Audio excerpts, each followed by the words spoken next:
സംസ്ഥാനത്ത് കനത്ത മഴ തുടരുമ്പോൾ ആലുവ ശിവക്ഷേത്രവും മണപ്പുറവും വെള്ളത്തിനടിയിലായി. പെരിയാറിൽ ജലനിരപ്പ് ഉയർന്നതിനെ തുടർന്നാണ് നടപ്പാലത്തിന്റെ പടിക്കെട്ടുകളും വെള്ളത്തിനടിയിലായത്.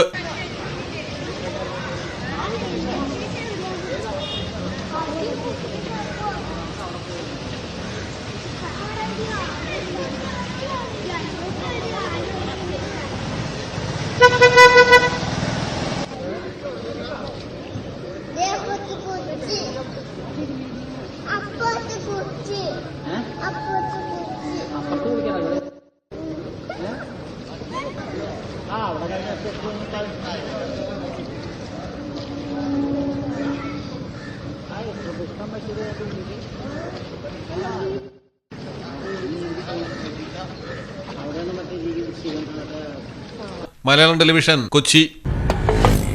നാട്ടിലെവിടെയാ? വയനാട്ടില്. നാട്ടിലെവിടെയാ? ഞാൻ കോഴിക്കോട്. നാട്ടിലെവിടെയാ? ഞാൻ ആലപ്പുഴ. നാട്ടിലെവിടെയാ? ഞാനോ? ഞാൻ കണ്ണൂരാ. നാട്ടിലെവിടെയാ? എന്റെ വീട് പാലക്കാട്. പാലക്കാടിൻ പൊള്ളിപ്പൊളിയും ചൂടായാലും ചൂടായാലും കോഴിക്കോടിൻ കാറ്റിൽ കിനിയും ഉപ്പായാലും ഉപ്പായാലും ആലപ്പുഴയിലെ മണ്ണിൽ പടരും കുട്ടനാടൻ നനവാണേലും കണ്ണൂരിനെ ഉഴുതുമറിക്കും കോരിച്ചൊരിയണ മഴയായാലും വയനാട്ടിലെ കുളിർ കോരും മഞ്ഞായാലും മഞ്ഞായാലും നാട്ടിലെവിടെയാണേലും കാലാവസ്ഥ എന്താണേലും സിമെന്റ് JSW കോൺക്രീറ്റ് HD തന്നെ. നാട്ടിലെവിടെയാ?